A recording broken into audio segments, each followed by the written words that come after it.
Yo conocí muchas muchachas que la carrera que podían estudiar en aquella época era magisterio, pero cuando terminaban no tenían aula y no les quedaba más remedio que irse a trabajar de criadas a las casas.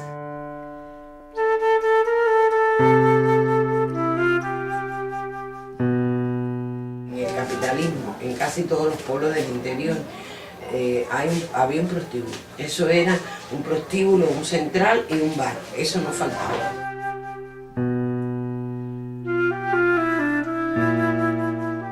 Yo hice mi magisterio en Cienfuegos. Yo le dije a mami, ahora cuando yo me haga maestra, sigo y voy para la universidad. Eso era lo que yo pensaba. Pero la época no era la mejor.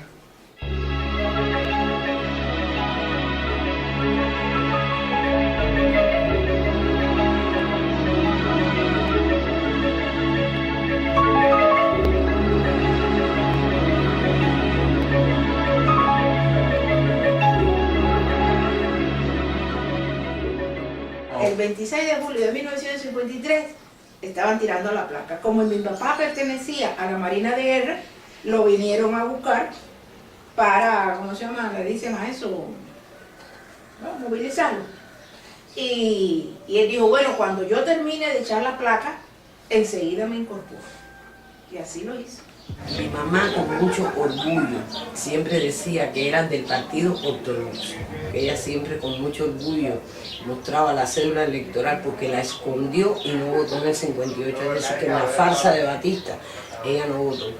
Mi papá era un gastronómico, pero un gastronómico que se pasaba la vida prácticamente despedido porque era dirigente sindical. La primera bandera del 26 de julio que se puso en Placeta la puso mi hermano, escondido. El esposo de mi mamá, el padre de un hermano mío, estaba dentro del movimiento 26 de julio.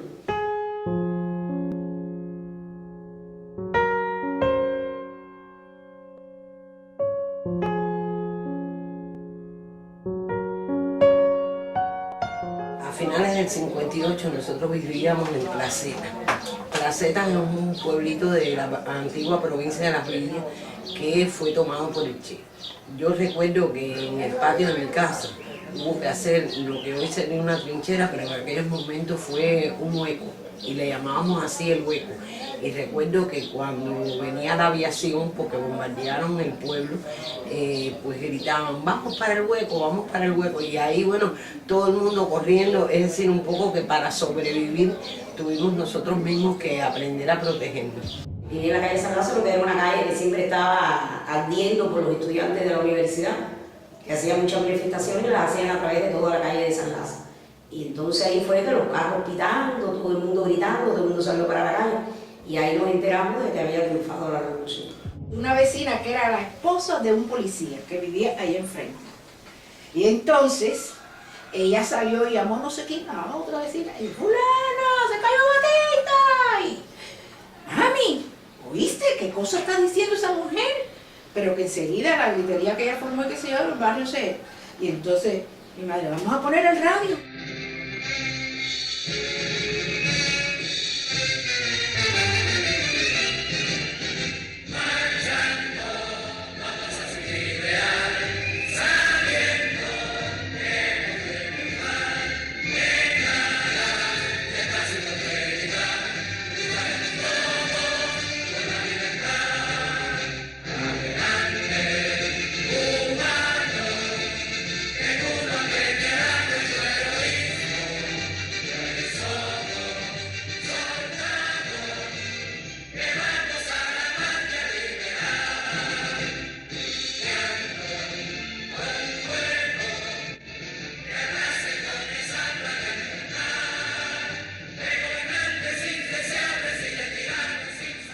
La revolución incorporó a las, ¿cómo se llama? A las criadas, a las famosas criadas, y le dio responsabilidades de trabajo, las incorporó a una labor distinta a la que ellas hacían, producto de la situación que existía. O sea que que lo que hizo la revolución por la mujer y por todo el pueblo en general fue muy grande. A la primera actividad que me incorporé fue la alfabetización. Estuve alfabetizando en Niquero, en un lugar llamado Chicharrón del Macho. Y me hice maestra, Macarenco. Ya había otras Macarenco anteriores que nosotros, que eran de aquí de La Habana, pero las que veníamos de Mina de Frío fui del primer grupo, me gradué en 1966.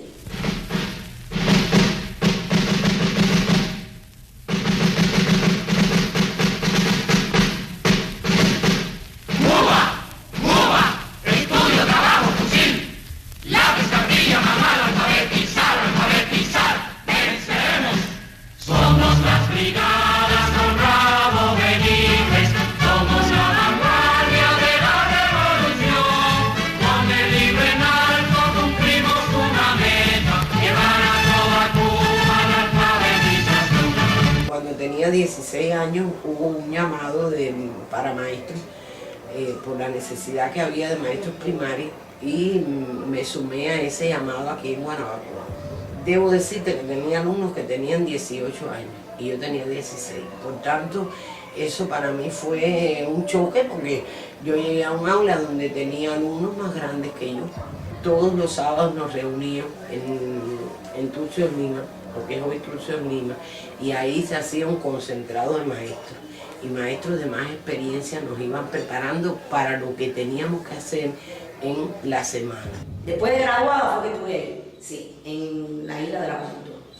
De ahí nos mandaron por 2 años, cumplimos, vinimos para acá, para La Habana. Yo vine para un tecnológico que me habían mandado para una unidad militar que queda por allá por Managua, 4 Caminos.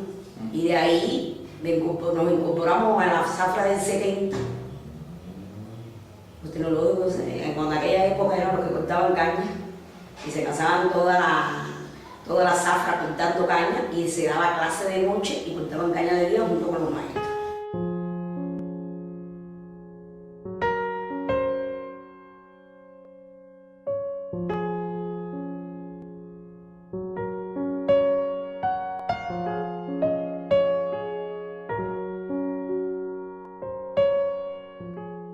Ese mismo magisterio que era de un grupo muy seleccionado, oficinistas que no se veían tanto, incluso en las mismas tiendas, las dependientas esas de las tiendas.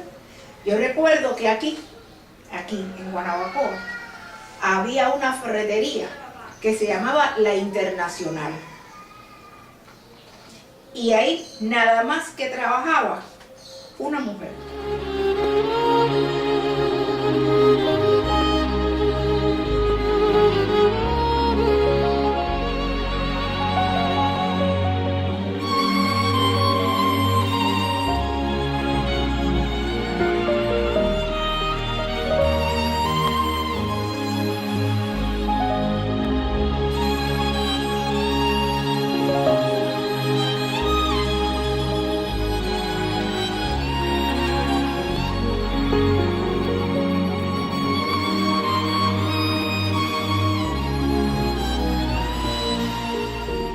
Yo me acuerdo que en el grupo, cuando nosotros estábamos y entre ellas estaba yo, estábamos en Simonet y muchos teníamos delirio de irnos a trabajar a una fábrica. ¿Por qué? Porque cuando en aquella época la mujer no trabajaba apenas en fábrica. Y entonces se decía que las mujeres podíamos trabajar también en fábrica, que teníamos los mismos derechos del hombre. Y había muchas mujeres que estaban locas por trabajar en fábrica y sobre todo en las fábricas textileras. Desde el año 66 hasta el 70 yo participaba en la zafra. Participábamos en la recogida de algodón, en aquella época se sembraba aquí algodón, en la recogida de frutos menores, en el tabaco, ¿sí? Y la mayoría éramos mujeres las que participábamos en todo eso, en todas esas movilizaciones. Inclusive recuerdo que cuando la crisis de Girón, nosotros estábamos movilizadas todos y no nos mandaron para la casa allá en Pinar del Río.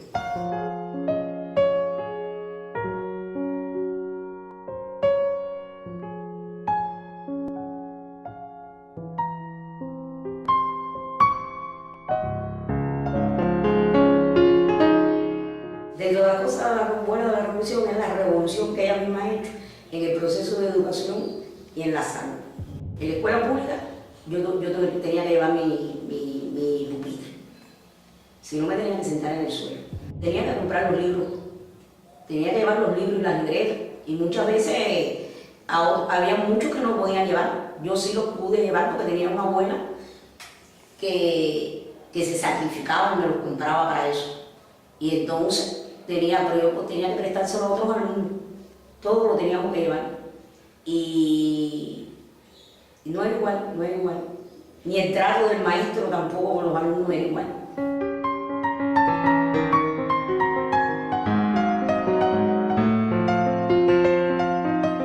La vida de la mujer antes del triunfo de la revolución estaba muy limitada. Ya después se fue ampliando el horizonte.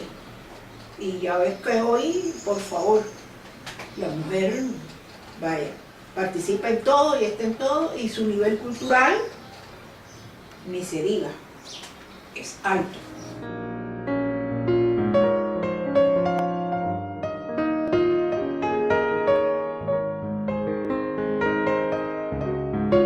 En el interior de un país no había prácticamente oportunidades. O era la prostitución, por lo menos en el pueblo donde yo vivía, o era la prostitución, o era el despalillo, o era, no sé, en las colonias cañeras. Mira, mi mamá tuvo hasta que limpiar zapatos cuando el capitalismo, y nosotras ninguna hemos tenido que hacer eso.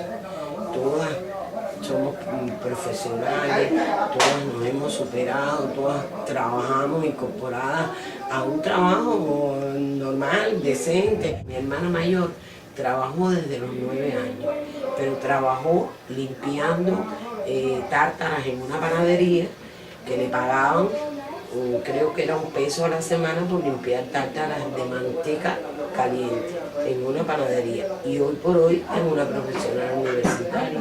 Nosotros no podíamos soñar con eso, con que si apenas nos daba para vivir.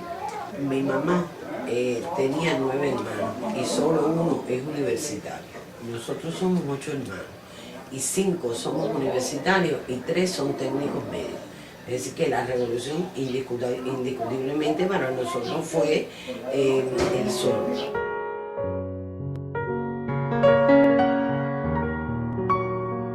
El éxodo de los maestros realmente se hizo bien fuerte en el periodo especial, en el año 93, que realmente la crisis económica en Cuba era bien compleja. Los maestros no teníamos merienda, es decir, teníamos un grupo de problemas objetivos, no había libros de texto, los libros de texto los teníamos que reparar nosotros mismos, no había tizas para escribir en la pizarra. Yo escribí en la pizarra con muñecos de yeso que me llevaron mis alumnos, porque no habían tizas, nos mandaban unas tizas amarillas así, gordas, que parecían postes de concreto de la luz, que yo las tenía que meter en la olla de presión para que escribieran en la pizarra, porque no escribían.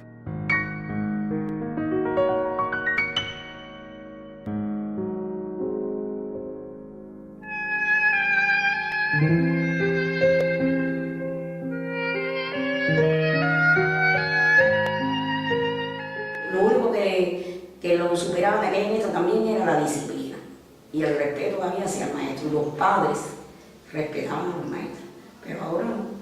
La clase por televisión no me gusta mucho. A mí no me gusta porque los alumnos no tienen tanto interés, y aunque uno quiera, uno los obliga a ellos que vean la televisión y todo. Ya los niños no andan por las calles, los niños de la secundaria básica no andan por las calles desperdigados. Está asegurado por lo menos la influencia educativa correcta durante 8 horas al día. Eso es muy importante, porque si tú te fijas, por ejemplo, el barrio donde yo vivo es un barrio que no es lo ideal para la educación, y ahí la vinculación escuela, familia, comunidad, aunque se da y se han logrado muchas cosas en los últimos tiempos, hace unos años atrás no era como es ahora. Lo más importante para mí es que logré transmitirle al único hijo que tengo el bichito de enseñar. Y ya está en el 5º año de profesor general en teatro. También tenemos muchos errores dentro de la educación. Es el problema esto de que lo estamos sufriendo actualmente nosotros los maestros y muchos alumnos también. Es el problema de la incorporación de los nuevos muchachos para estudiar el magisterio, que no lo cogen. Ellos no van a, la mayoría de ellos no es que lo sientan, sino mucho porque no quieren pasar el servicio. Y ellos piensan que estudiando, que yéndose para la rama de educación no van a pasar el servicio. Y otros porque no tienen otra cosa que escoger, porque no tienen el nivel y escogen, para ellos lo primero es maestro, lo estamos viendo ahora.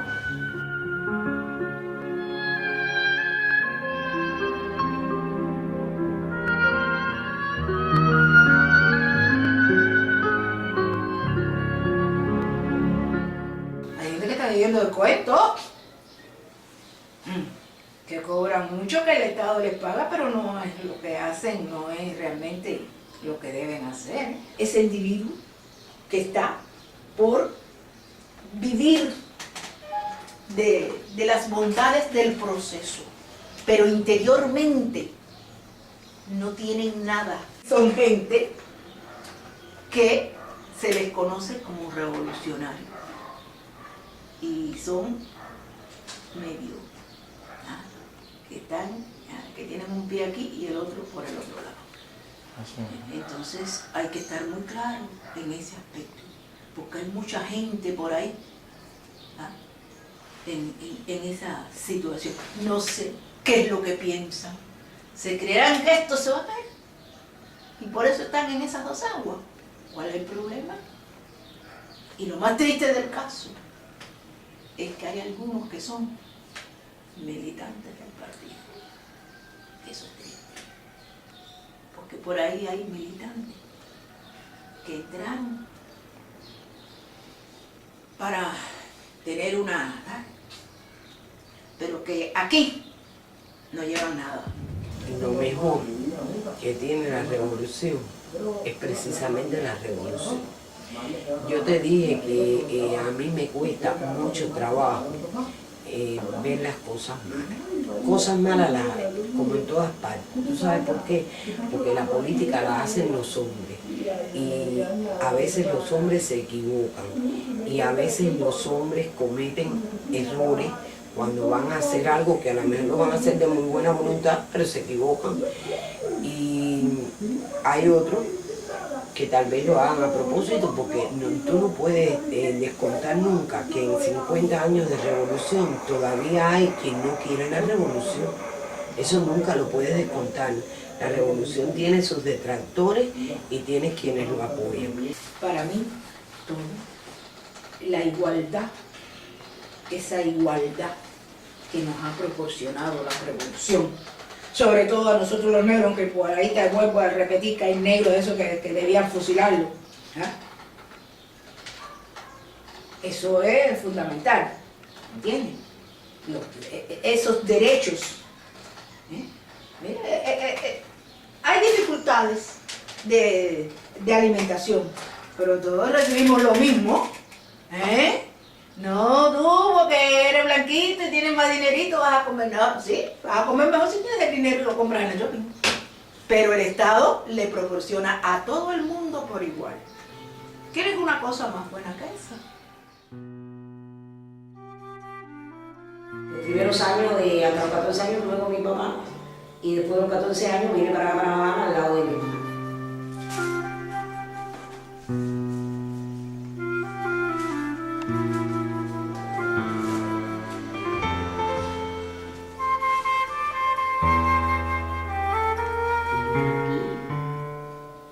Mírame aquí.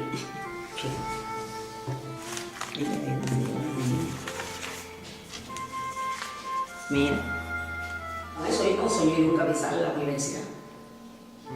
Nunca lo soñé. Y lo hice a través del curso de trabajador. Y me gradué.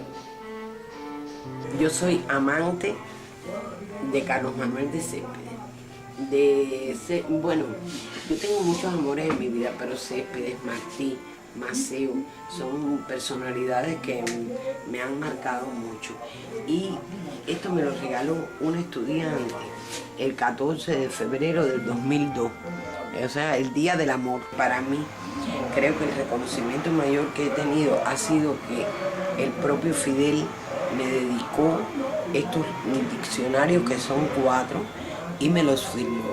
Esto me lo entregó públicamente delante de los padres de los alumnos de los 100 Valientes, cuando comencé ahí. Eso era cuando era marinero. Jovencito estaba ahí, papi.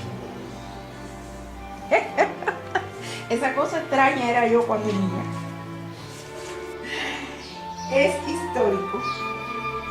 ¿Quién me lo iba a decir? ¿Quién me lo iba a decir? Ya ahorita ni se ve. Y eso que esto es...